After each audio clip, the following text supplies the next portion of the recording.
Sebetulnya apa yang harus dilakukan oleh perempuan pertama kali pada saat pertama kali laki-laki udah main tangan? Oke, jadi gini, harus dibedain antara Banyak yang menyangkutkan misalnya kalau yang namanya KDRT paling sering berdampingan dengan masalah misalnya si laki-laki misalnya minta jatah. ya Hubungan suami istri, istrinya nggak mau, mungkin karena satu dengan lain hal, perdebatan dan akhirnya terjadi pemukulan. Ini gimana Tan? karena gini loh Mel, Tapi kamu mau pesan apa kepada para perempuan ataupun laki-laki yang digebukin mungkin sampai we never know, right gitu. Walaupun mungkin casesnya lebih sedikit gitu. Tapi untuk KDRT apa pesan kamu? Oke, buat ini mungkin nih ya teman-teman yang nonton ini gitu, kalau misalnya kalian menjadi korban dan saat ini nggak berani untuk berbicara,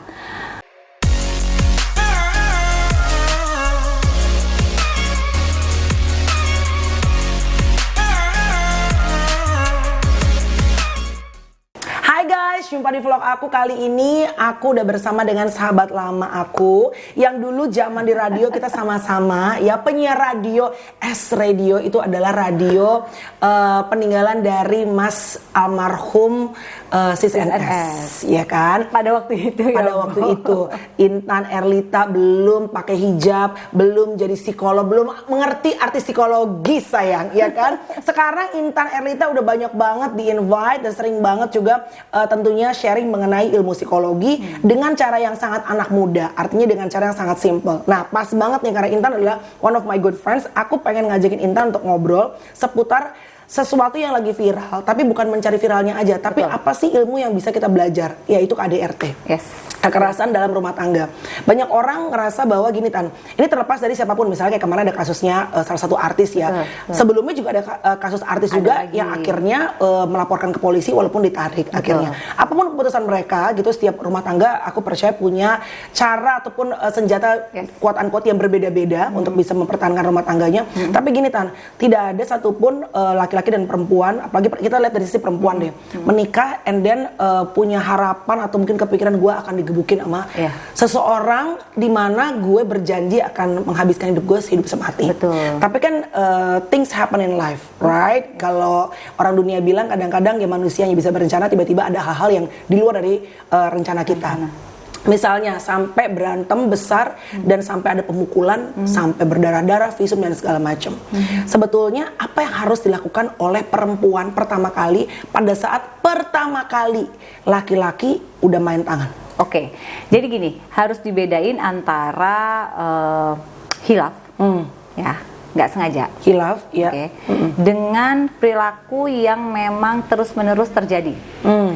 Oke, misalnya kita pernah nggak sengaja pasangan kita mendorong kita, ya, atau misalnya mukul, tapi hilaf, dia minta maaf dan tidak terjadi lagi. Artinya memang mungkin pada saat itu dia tidak mengontrol emosinya. Maka kita bisa memaafkan, kemudian saling memperbaiki diri. Jadi kalau kita melihat di rumah tangga itu kan, kalau aku lihatnya rumah tangga tuh kayak orang lari maraton, Mel. Bukan sprint ya? Bukan dong. Maraton ya? Iya. Pasti ada masa capek dong. Masa capek itu masa apa? Kita analogikan masa kalau lagi bermasalah sama pasangan. Ya kan? Nah kalau masalahnya bisa diselesaikan, kita ambil pembelajarannya, oke jalan lagi. Karena kan finishnya masih panjang tuh, jauh ya kan? Maka kita lari terus. Tapi kalau misalnya dia nih pertama kali ngedorong kita, ya dorong nih, gitu. Kita kaget dong, ya.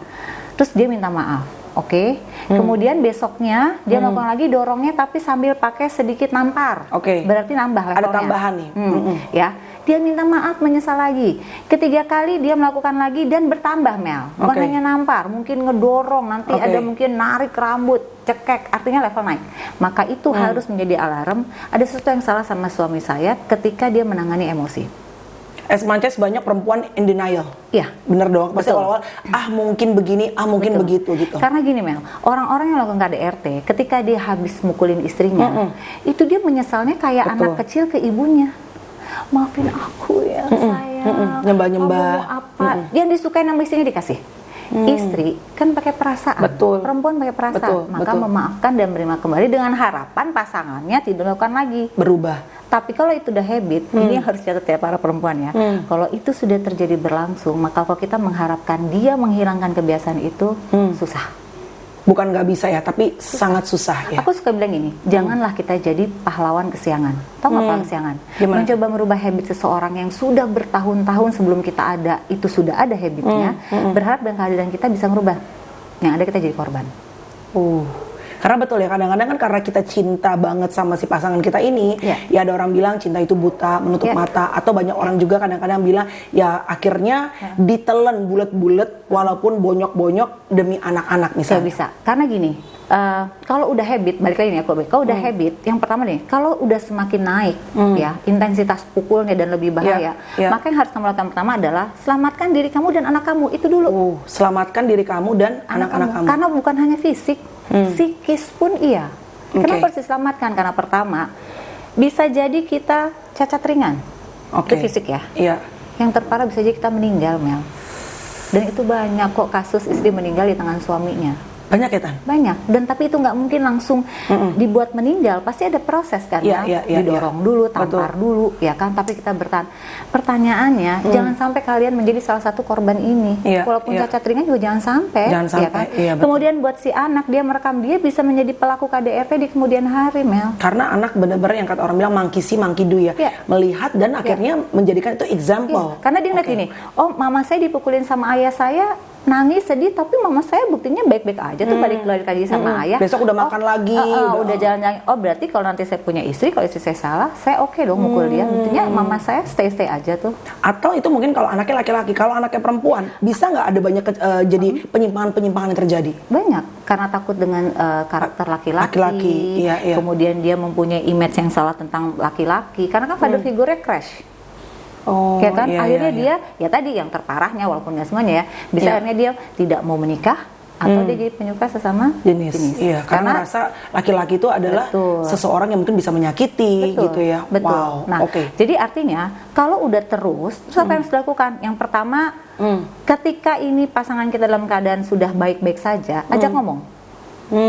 Karena harus ada awareness, kesadaran kan, karena bisa-bisa laki-laki itu mungkin nggak menyadari, aja ngomong gini, sayang, kamu ingat nggak sih, kamu tuh kalau marah sama aku tuh suka mukul aku, nampar aku. Ini hati ke hati, pada saat si suami kondisinya udah aman udah netral ya gitu. Kalau diajak ngomong dia menyadari, lalu bilang, mau nggak sih kita ke psikolog atau psikiater gitu, karena ini bukan buat aku. Pertama gitu dulu, ini buat kamu. Karena kalau kamu nanti baik, impact-nya baru ke aku, ke anak-anak. Jadi utamakan lu ngomong seperti itu. Tapi kalau nggak bisa diajak ngomong, maka mulai saatnya kita ngobrol sama keluarga. Keluarga siapa? Keluarga suami. Karena harapannya ada orang ketiga yang memberikan ini kan, insight buat suami ya kan. Tapi kalau misalnya nggak bisa diomongin dan itu terus berlanjut, maka aku biasanya suka balikin. Kalau dulu zaman aku praktek terus ngomong ini hidup kamu, ini pilihan, tapi kalau diteruskan yang terjadi akan tadi aku bilang, ya. Yang ketiga adalah, yang selanjutnya adalah kalau misalnya nggak dilanjutkan pun bukan berarti nggak ada konsekuensi. Tapi artinya kalau kita hanya bertahan dan berharap dia berubah, sulit ya. Kecuali ada kesadaran dari si pasangan kita. Which is kadang-kadang itu juga 1001 kali ya kasusnya ya. Susah. Yang akhirnya bisa benar-benar totally change gitu. Iya, karena gini. Ada di dalamnya adalah anger manajemennya nih orang gimana. Berarti pasti berantakan ya kan? Ada kaitannya juga dengan pola asuh masa lalunya. Jadi kalau orang suka pukulin pasangannya, ini pasti ada crash di masa lalu. Kompleks ya? Kompleks. Bukan cuma pemarah saja. Bukan. Orang suka mukul, logikanya gini, normalnya laki-laki nikah sama perempuan kan, perempuan yang dinikahi harusnya dilindungi. Betul. Ini yang nggak dikasih kasih sayang. Loh, ini justru orang yang harus melindungi, orang yang paling pertama mencelakai. Kan di situ aja udah salah. Ya, tapi berarti tadi aku bilang jangan jadi pahlawan kesiangan, berharap menikah sama kamu terus dia berubah. Tidak, ini tentang karakter puluhan tahun, karakter yang terjadi. Jadi nikah sama kamu itu kamu kenal sama dia beberapa tahun kan itu. Tapi bisa nggak? Bisa, asal pertama si orang yang punya perilaku itu menyadari ada yang salah sama gue. Karena kalau nggak bisa. Banyak yang menyangkutkan misalnya kalau yang namanya KDRT paling sering berdampingan dengan masalah misalnya, tidak selalu ya, tapi misalnya keuangan. Atau seperti yang kita dengar kemarin, misalnya ataupun ada beberapa kasus yang terjadi yang pernah terdengar juga adalah misalnya si laki-laki misalnya minta jatah. Hubungan suami istri, istrinya nggak mau, mungkin karena satu dengan lain hal, hormonal, capek, perempuan kan pasti ada yang namanya feeling, lagi nggak in the mood, akhirnya jadi leading pada argumen, perdebatan dan akhirnya terjadi pemukulan. Ini gimana Tan? Ya karena tadi ini kan dia nggak bisa memanage emosinya kan. Emosi itu kan mau cuma marah Mel. Emosi hasrat mau seksual, emosi sedih, emosi kecewa. Nah dia tuh nggak bisa nahan ini. Orang normal kan misalnya gini ya, misalnya suami istri mau berhubungan, suaminya mau berhubungan intim dengan istrinya, kan dia lihat istrinya dong, responnya. Oke, istri saya lagi nggak mau. Kan kalau orang normalnya, dia bisa menahan dulu rasa itu, ya. Kemudian dicari waktu yang tepat. Kalau orang-orang dengan yang nggak bisa memanage emosinya, kalau dia mau itu saat itu juga harus kedapatan. Karena begitu ditolak, berarti dia nolak saya dan itu harga diri saya yang kena. Nah, makanya kenapa istrinya dicekek, kenapa istrinya dipukul, kenapa istrinya itu karena hal kayak gitu, karena dia punya hasrat, ya kan? Dia punya hasrat ingin berhubungan intim, istrinya nggak mau, mencoreng ego dia yang menurut dia egonya benar. Oh berarti ini istri saya udah mulai berani nolak saya ya, dia nggak patuh ya kepada suami, bla bla bla bla bla. Lalu muncul dia nggak bisa nahan emosi, terjadilah pukul. Itu semua hal, uang, misalnya istrinya minta gitu kan, minta dong buat kebutuhan gini. Suaminya nggak ada uangnya, kan logikanya kalau normal, ya ajak ngomong aja istrinya, lagi ada duit mau gimana, ya kan? Tapi dia, mungkin dia merasa tersinggung ketika suami istrinya minta, terus nggak punya, dia merasa jadi akhirnya saya nggak punya kemampuan. Nah rasa nggak punya kemampuannya ini ditutupi dengan dia marah.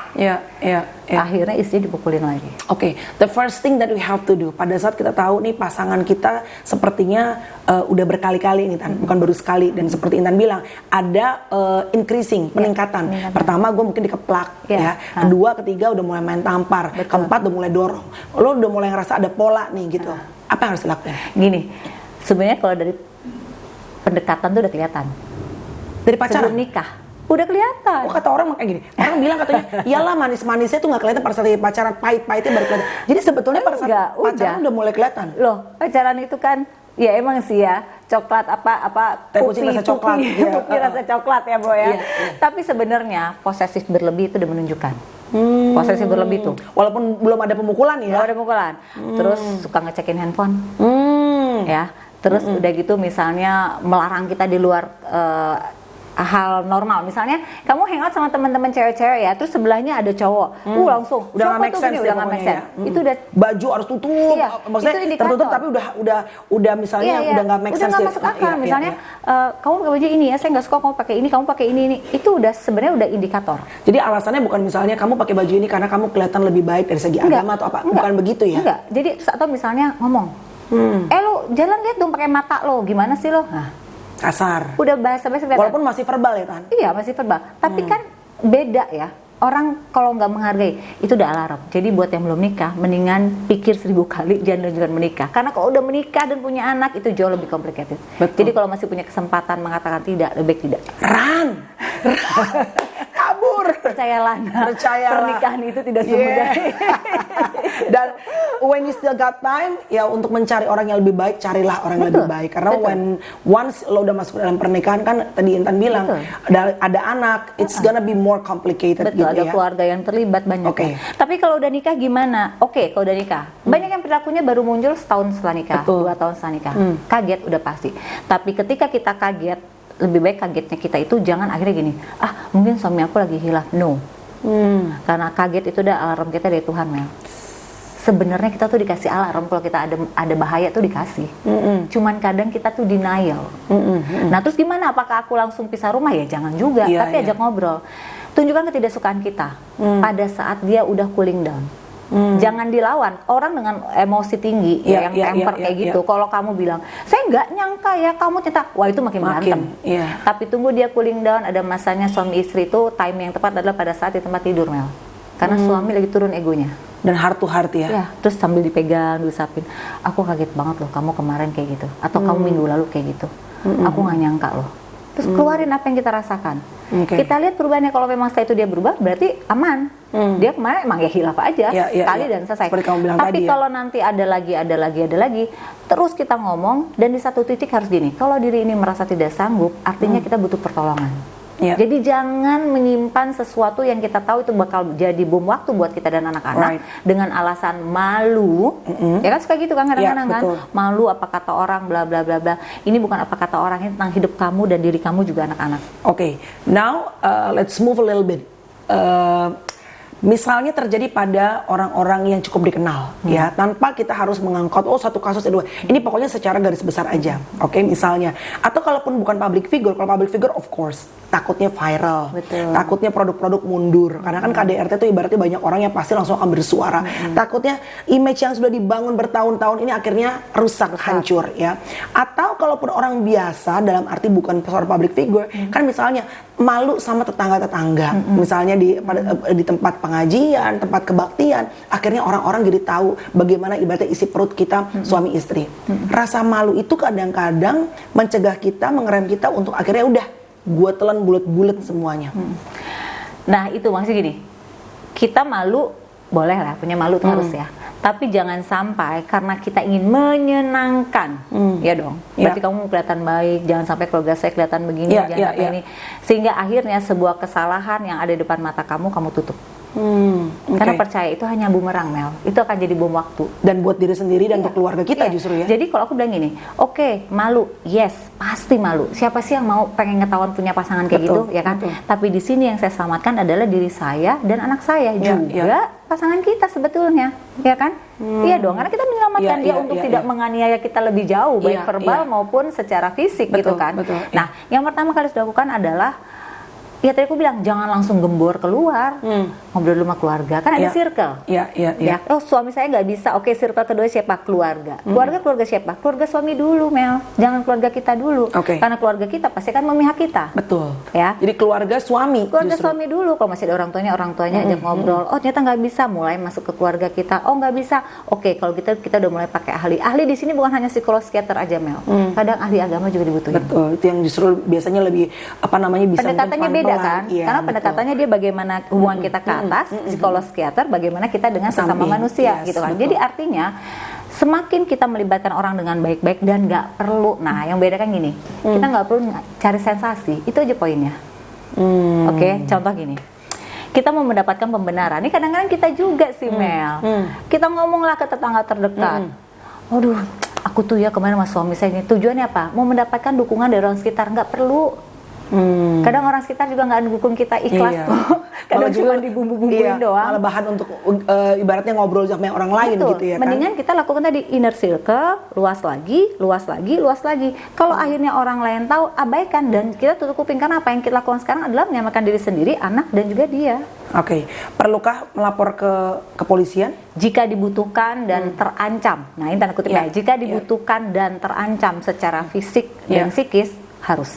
Oke, apa secara kamu adalah seorang psikolog, apa ilmu dari pandangan seorang psikolog atau ilmu dari psikologinya pada saat seorang laki-laki yang bisa membabi buta memukul seorang yang dia cintai, apapun itu, misalnya emosi atau mereka benar-benar lagi bersih tegang omongan, tapi setelah itu benar-benar berubah switch seolah-olah benar-benar merasa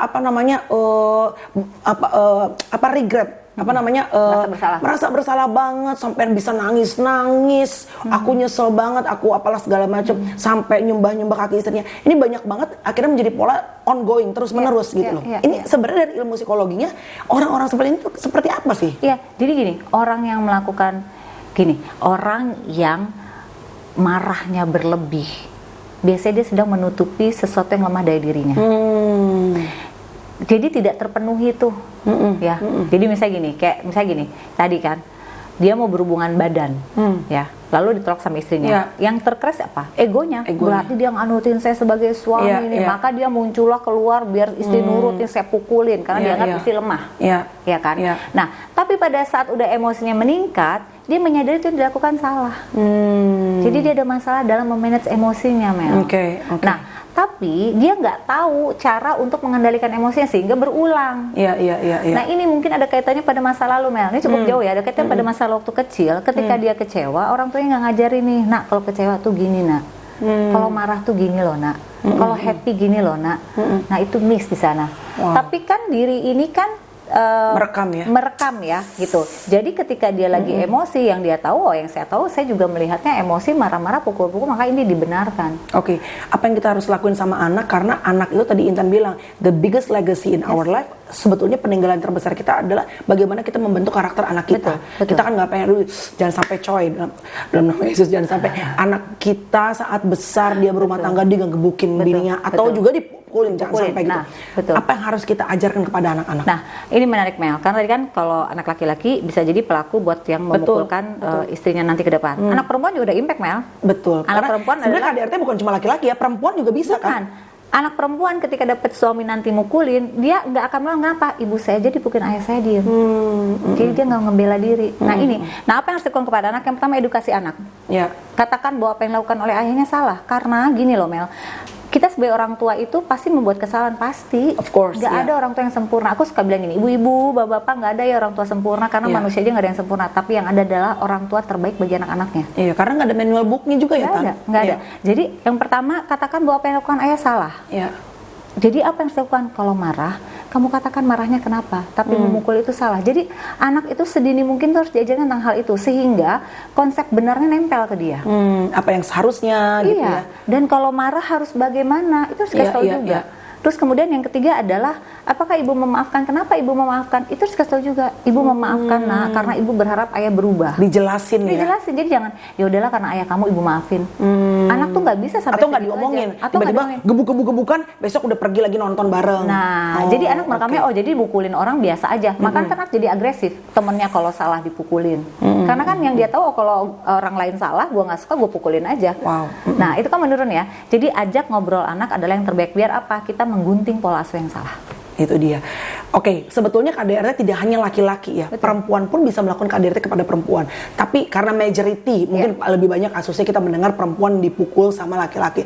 Oke, tapi banyak orang yang bilang gini, ya wajar lah digebukin, orang mulutnya begitu. Misalnya gini, kadang-kadang laki-laki itu nggak bisa disalahin. Misalnya nih dari pihak keluarga laki-laki, orang bininya tuh mulutnya lakinya baru ngomong 1 udah ngomong 10. Jadi pembenaran bukan dijustifikasi bahwa ya wajar aja kalau tuh dirinya digebukin sama lakinya. Ada kadang-kadang di masyarakat banyak seperti itu. Banyak. Dari ilmu psikologi. Oke, gini, nggak bisa kita menggabungkan hal itu.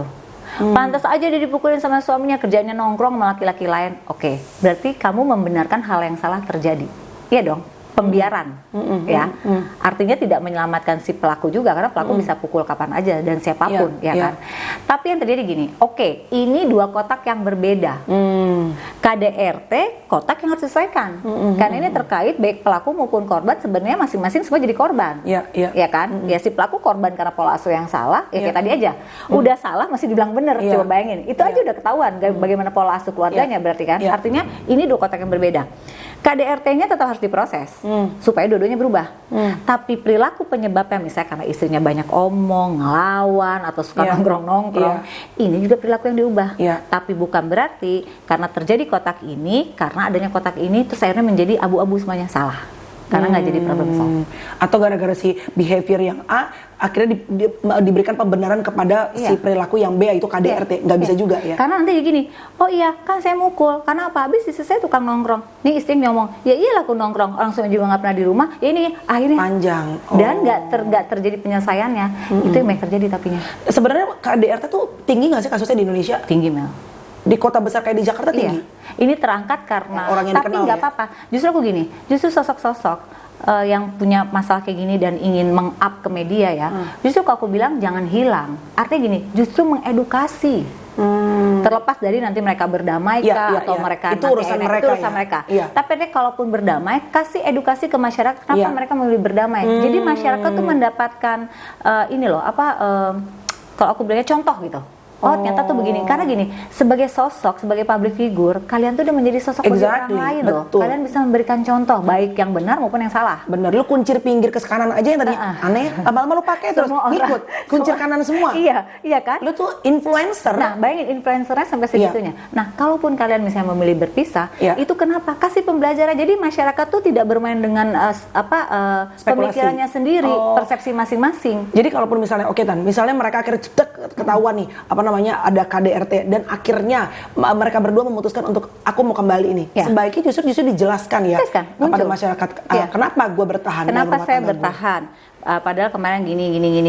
Jelaskan. Jadi mengedukasi kan? Iya. Misalnya gini, iya tapi dia berjanji untuk tidak melakukan lagi. Terus yang melakukannya mengatakan iya kemarin saya hilaf bla bla. Kan mengajarkan kepada orang lain bahwa lu kalau udah nyakitin gentle dong, minta maaf dong. Lu berubah dong, iya kan? Jadi jangan gini, oh tenang aja, ini aja dipukul dilaporin, entar juga balik lagi. Kan jadi gitu persepsi di masyarakat. Padahal sebetulnya mungkin bisa berbeda di dalamnya. Betul. Tapi karena mungkin tidak di-share, jadi masyarakat jadi akhirnya berspekulasi dengan pikiran sendiri-sendiri. Bahkan misalnya ada yang memutuskan berpisah pun, Iya. ketika udah clear semua selesai dan masalahnya udah emosinya juga udah baik, Dijelaskan ya, dengan baik-baik. jelaskan. Tapi jangan menjelekan salah satu pihak, karena kita hanya ingin menjelaskan kenapa saya memutuskan untuk berpisah. Misalnya karena saya ingin saya selamat secara fisik, mental. Kan Tanpa harus balik lagi. Soalnya dulu suami udah yang tutup salah cerita. itu adalah ketika kita menjelekan pihak lain, itu yang akhirnya jadi yang pihak ini panas juga, nggak selesai. Itu cerita di sini, cerita di sini. Akhirnya sana sini ya, Bu. Sana sini udah menantam.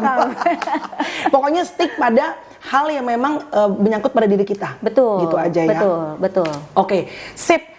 Untuk menutup vlog kita mudah-mudahan Intan thank you very much ya. Selalu senang ngobrol sama Intan Erlita. Kenapa? Karena bisa mengerti, bukan cuma menebak-nebak, tapi mengerti dan belajar dari ilmu psikologinya dengan cara yang sesantai, seringan mungkin gitu ya. Terakhir untuk orang-orang yang mungkin saat ini, karena kadang-kadang KDRT ini kan sepertinya gunung es. Orang nggak pernah tahu, they look like a happy family gitu kan, nggak ada yang tahu. Hanya istri, suami, dan mungkin beberapa ada yang anak-anak, atau mungkin anak-anak juga nggak tahu sama sekali mamanya digebukin di dalam kamar, nobody knows gitu.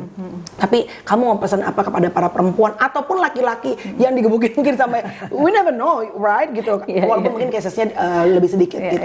Tapi untuk KDRT apa pesan kamu? Oke, buat ini mungkin nih ya teman-teman yang nonton ini gitu. Kalau misalnya kalian menjadi korban dan saat ini nggak berani untuk berbicara, kalian harus mencari teman untuk bicara. Karena bener deh, mau serapi-rapinya kamu menutupi, ada masa kamu nggak kuat. Ada masa kamu akan minta tolong, tapi jangan sampai masa itu terjadi, jadi kamu udah menjadi korban yang sangat berat.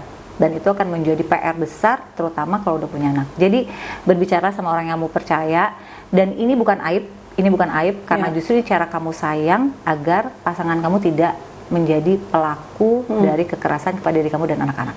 Right, itu dia. Thank you so much for watching guys. Hopefully ada nilai baik yang bisa kalian dapetin dari obrolan aku bersama dengan Intan Erlita. God bless you. Bye.